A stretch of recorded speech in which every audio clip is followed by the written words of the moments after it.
Les titres principaux. Le Premier ministre Abiy Ahmed a déclaré qu'il a tout retourné au bureau pendant un certain temps après avoir terminé le premier chapitre. Certaines organisations internationales et pays occidentaux ont manifestement échoué en enquête sur la violation massive des droits humains commise par le jeune TPLF.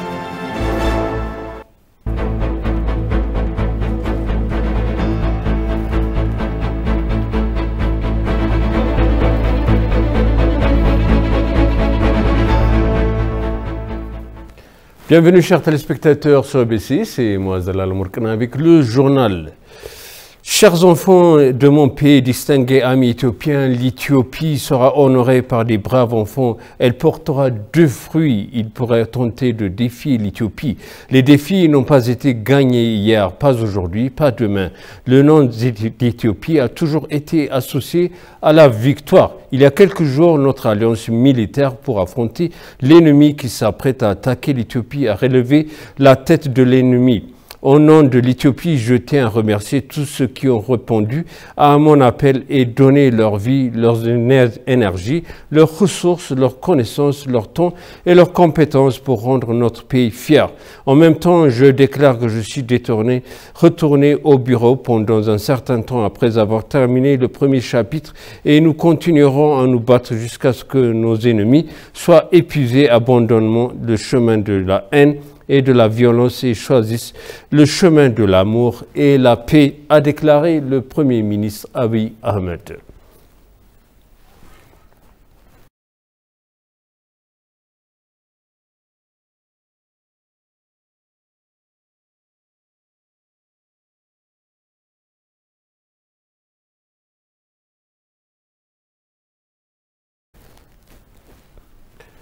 Certaines organisations internationales et pays occidentaux ont manifestement échoué en enquête sur la violation massive des droits humains et les graves atrocités commises par le jeune TPLF. Cela montre la position politique motivée et le double standard lorsqu'il s'agit de la façon dont les questions des droits de l'homme sont abordées en Éthiopie.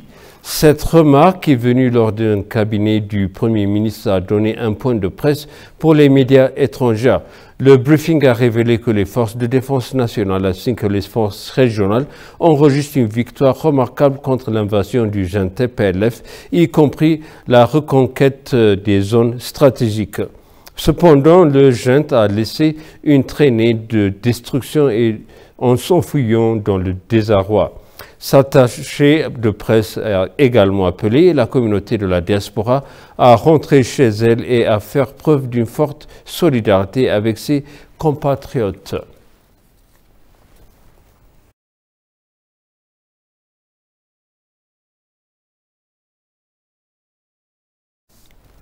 La force de défense éthiopienne a continué à libérer les villes de la village des États régionaux d'Afar et d'Amara des insurgés du jeune TPLF qui prouvent que tous les doutes sont faux. S'adressant à TV, le porte-parole du ministère des Affaires étrangères, Dina Mufti, a déclaré que la victoire défutait tous les doutes du gouvernement occidentaux. Commentant la relation qui ne cesse de se détériorer entre l'Éthiopie et les États-Unis, Dina a exprimé l'engagement de son pays à entretenir des relations saines avec les États-Unis fondées sur le respect mutuel. La décision courageuse du Premier ministre de diriger l'armée en première ligne a beaucoup changé les choses, a fait remarquer le porte-parole.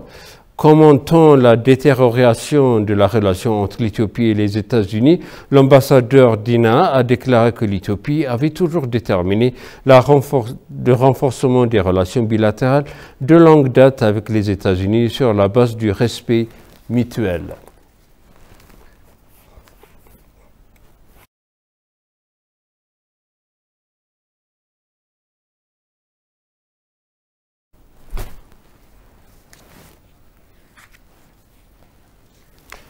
Le ministère de l'Innovation et de la Technologie a annoncé que l'Éthiopie accueillera le 17e Forum africain sur l'économie numérique en 2022. La ministre d'État chargée de l'innovation et de la technologie, Houria Ali s'est entretenu avec le sous-secrétaire général des Nations Unies aux affaires économiques et sociales, Luz Zenmin, en Pologne, des préparatifs du forum qui aura lieu en Éthiopie l'année prochaine. À cette occasion, le secrétaire général adjoint a noté que la tenue du forum en Éthiopie aurait une importance primordiale pour remédier au goulot d'étranglement dans l'expansion de l'infrastructure et des services Internet en Afrique. La ministre d'État Houria Ali a pour sa part déclaré qu'il est possible de renforcer le secteur de la technologie numérique en Afrique si tout le soutien nécessaire est apporté aux pays du continent saluant l'importance du forum pour ce faire. Le 16e forum économique numérique africain se déroule en Pologne.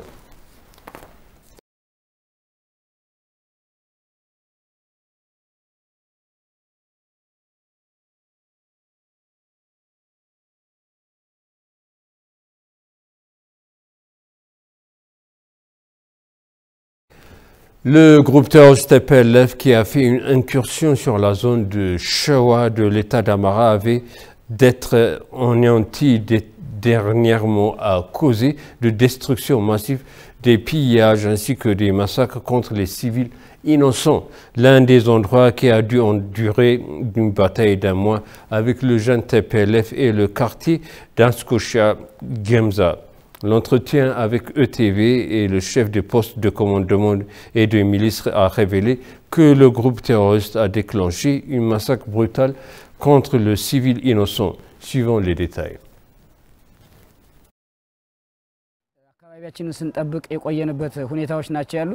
Ce quartier a été en alerte pendant un mois entier.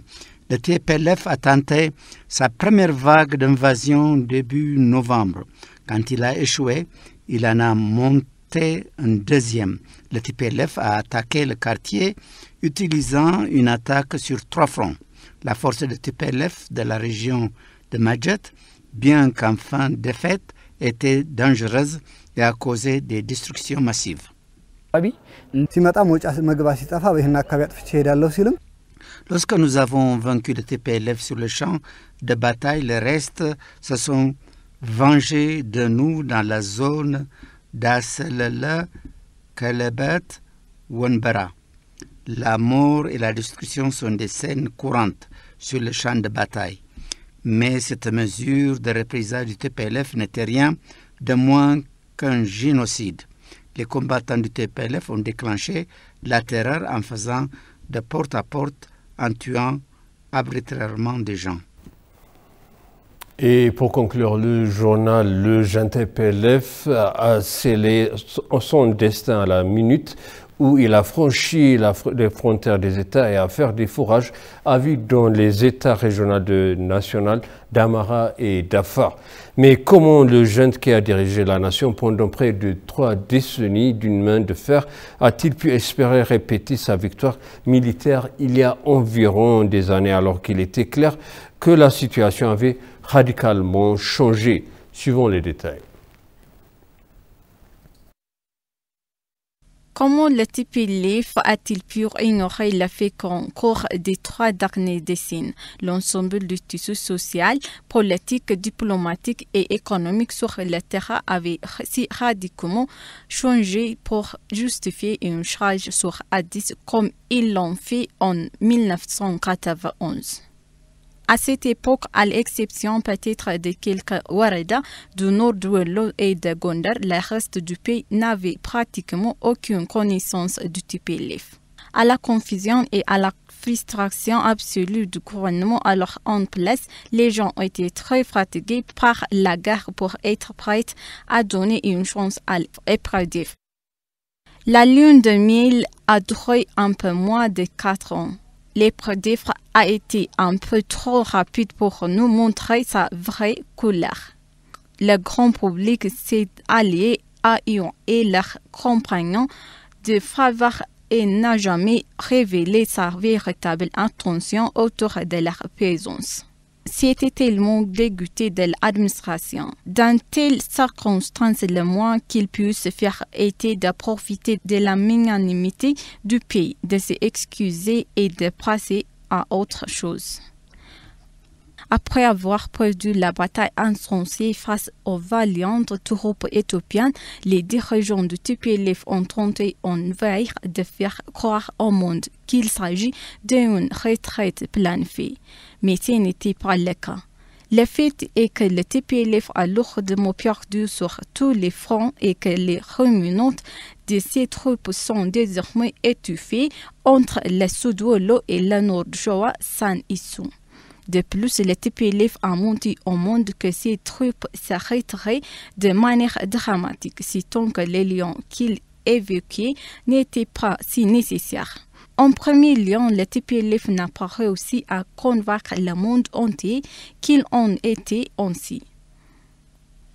Si des endroits comme Gashina, Kemise, Mersa et Showa Hobbit n'étaient pas si nécessaires, pourquoi a-t-il dû faire un énorme sacrifice pour les occuper et dire au monde qu'ils étaient tous des rampes de lancement dans son avance vers Addis Ababa. Deuxièmement, même certains de ses fidèles alliés parmi les médias internationaux disent que le TPLF s'est retiré des lions stratégiques comme DC et Waldia.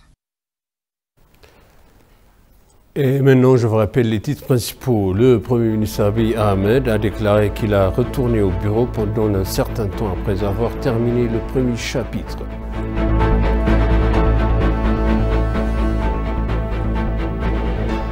Certaines organisations internationales et pays occidentaux ont manifestement échoué en enquêter sur les violations massives des droits humains commises par le jeune TPLF.